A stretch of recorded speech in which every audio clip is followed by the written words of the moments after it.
స్త్రీ ఎంత బాధ్యత కలిగి ఉంది. అబిగయీల్ అని ఒక స్త్రీ ఉంది. వాళ్ళ భర్త మూర్ఖుడు. ఎట్లాంటి మూర్ఖుడు అంటే మొరటోడు అంటారు చూడండి, అట్లాంటి వాడు. ఆమె ఎట్లాంటిది? గుణము కలిగింది, చూడచక్కనిది ఉంది, అందం ఉంది, మంచి గుణం ఉంది, అందరిని కలుపుకునే తత్వం ఉంది, పెట్టే తత్వం ఉంది. ఇన్ని లక్షణాలు ఉన్న ఆ స్త్రీకి ఒక మొరటోడు, మనుషులంటే పట్టించుకోనివాడు, మూర్ఖంగా మాట్లాడేవాడు, బూతులు మాట్లాడేవాడు, ఆడంటే అసహ్యం పుట్టే మనిషి ఆమె దొరికాడు. ఎంత బాధాకరం కదా. నిజంగా జీవితం అనిపిస్తుంది ఒకసారి. చాలా ఉండవాడు అన్నమాట ఆ మొరటోడు. పంపించమని కవర్ చేస్తాడు. ఈ మొరటోడు కదా ఏం చేస్తాడు? దావీదు గొప్పతనం తెలియక, దావీదు అలాంటి తెలియక, దావీదు తెలుసు కానీ మొరట అంటారు కదా, వీడికి మాత్రమే చేత కాదు అని అంటాం కదా, తెలిసినా కూడా. అట్లాగే దావీదు ఎవడు, వాడు తాత ఎవడు, వాడు నానెవడు, నేను ఎందుకు పంపాలా, నా సొమ్ముని, అట్లా ఇట్లా ఏదో బిల్డప్ మాటలు మాడతాడు. పాపం ఆకలితో తిరిగి వచ్చేస్తారు, ఇట్లా అంటున్నాడు. అప్పుడు భార్యకు తెలియదు, గుణవంతురాలు కదా, పాపం ఎవరికైనా పెడుతుంది, ఆపదను తప్పిస్తుంది, ఎప్పుడు కూడా ఒక గొడవకి దూరంగా ఉంటాను. ఆమె తెలియదు. ఈ మొరటోడు ఇట్లా మాట్లాడేసి పంపిస్తే ముందుగానే దావీదు కోపం, యుద్ధం స్టార్ట్ చేశాడంటే ఇక ఎవరైనా ఓడిపోవలసిందే ముందు. అట్లాంటి పరిస్థితుల్లో ఆ దావీదు పంపించిన మనుషులు ఏం చేశారంటే వెనక్కి వచ్చేసారు. ఇక దావీదు కడుపు రగిలిపోయి, ముందుగానే మొరటోడు చాలామంది ఇబ్బంది పెడతానని ముందే చెప్పారు దావీదుకి.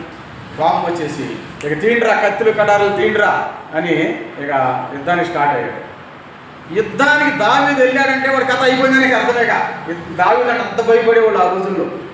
దావీదు యుద్ధ నైపుణ్యత కలిగిన వాడు. అప్పుడు వెళ్ళేటప్పటికి వెంటనే దావీదు యుద్ధానికి వస్తున్నాడు, ఈ యొక్క మందల్ని, ఆస్తుల్ని పాడు చేయడానికి వస్తున్నాడు అని ఆయన మొరటోడు భార్యకి చెప్పారు, అబిగయీలుకి చెప్పారు. గుణవంతురాలు కదా ఆమె. అవునా దావీదు, నాకు తెలియపోయింది, ఏం జరిగిందని పని వాళ్ళని అడిగింది.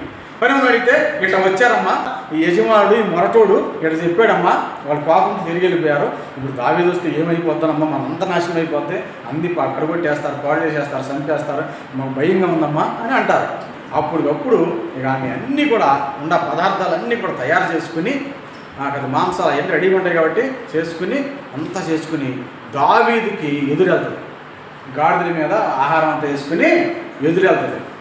ఎదురెళ్ళి ఆయనకి సాష్టాంగ నమస్కారం కొడుకుని చేసి, అయ్యా నా ఏలినవాడ, నా మొరటోడు చేసిన పని నన్ను క్షమించు, నువ్వు ఈ సమాజాన్ని పాడు చేయొద్దు, ఆస్తులు పాడు చేయొద్దు, ఇదిగో నీ కోసం, నీ సైన్యం కోసం నేను ఆహారం తెచ్చాను, దయచేసి నీ కోపాన్ని తగ్గించుకుని స్వీకరించు నాయన అని బతిమాలుకున్నాడు.